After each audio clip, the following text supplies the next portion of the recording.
హుస్నాబాద్ ఎత్తైన ప్రాంతం. ఇక్కడ తొండలు గుడ్లు పెట్టే ప్రాంతంగా ఉండే గతంలో వైఎస్ఆర్ శంకుస్థాపన చేసిన గౌరవెల్లి ప్రాజెక్ట్ ఇప్పుడు ముఖ్యమంత్రి రేవంత్ రెడ్డి గారి సహకారంతో కాలువలు వేగంగా పూర్తి చేస్తున్నామని మంత్రి పొన్నం ప్రభాకర్ తెలిపారు. వ్యవసాయంలో ఆధునిక సాంకేతిక యంత్రాలు, కిసాన్ మేళా రైతులకు అవగాహన కల్పిస్తున్నారన్నారు. సిద్దిపేట, కరీంనగర్, హన్మకొండ, వరంగల్ జిల్లా రైతులు పాల్గొని అవకాశాన్ని ఉపయోగించుకోవాలన్నారు. ఎన్ని పనులున్నా రైతు మహోత్సవాన్ని ఉపయోగించుకొని హార్టికల్చర్, సెరికల్చర్ తదితర వాటిపై అవగాహన కల్పించుకోవాలన్నారు. ఈ ప్రాంత రైతులు చైతన్యమై మరింత ఆదాయాన్ని పెంచుకునే విధంగా ఇది ఉపయోగపడుతుందన్నారు.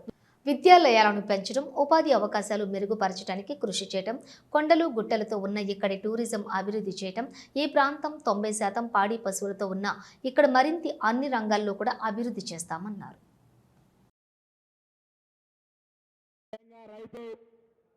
ఈ ప్రభుత్వం కూడా రైతుల సంక్షేమం కొరకు ఆలోచించే ప్రభుత్వంలో వ్యవసాయ శాఖ మంత్రులుగా అనేక వ్యవసాయ రైతాంగానికి ఉపయోగపడే కార్యక్రమాలు తీసుకుంటున్నటువంటి వారికి స్థానిక శాసనసభ్యుడిగా స్వాగతం తెలియజేస్తూ, వేదిక మీద ఉన్న పెద్దలు చాలా మంది ఉన్నారు కాబట్టి పేరు పేరున సహకార సంఘాలకు సంబంధించి అధికారులుగా, వివిధ యూనివర్సిటీల వైస్ ఛాన్సలర్లుగా, రైతులుగా ఇక్కడికి విచ్చేసిన ప్రతి ఒక్కరికి పేరు పేరున నా హృదయపూర్వకంగా నమస్కారాలు తెలియజేస్తా ఉన్నా.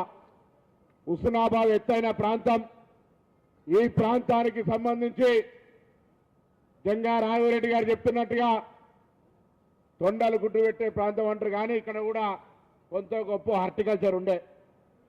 ఇప్పుడు మరింతగా ముఖ్యమంత్రి రేవంత్ రెడ్డి గారి సహకారంతో గతంలో వైఎస్ రాజశేఖర రెడ్డి గారు ఫౌండేషన్ వేసినటువంటి 2007 దాదాపు 18 సంవత్సరాల క్రితం వేసినటువంటి గౌరవెల్లి ప్రాజెక్టును పూర్తి చేయడానికి డబ్బులు సేకరించి 3 జిల్లా కలెక్టర్లు అహర్నిశలు భూసేకరణ జరిపి ప్రాంతం అంతా సస్యశామనం చేసే సందర్భంలో మా రైతులంతా మారుతున్న కాలానికి అనుగుణంగా సాంప్రదాయ పంటలతో పాటుగా వాణిజ్య పంటల్ని, మారుతున్నటువంటి పంటల యొక్క సాంప్రదాయ పద్ధతుల్ని, యాంత్రీకరణను, అదేవిధంగా రైతులకు సంబంధించినటువంటి నూతన మెలకువల్ని, శాస్త్రవేత్తల సలహాలను తీసుకునే విధంగా ఈరోజు ఇక్కడ వ్యవసాయ ప్రదర్శన ఏర్పాటు చేయడం జరిగింది.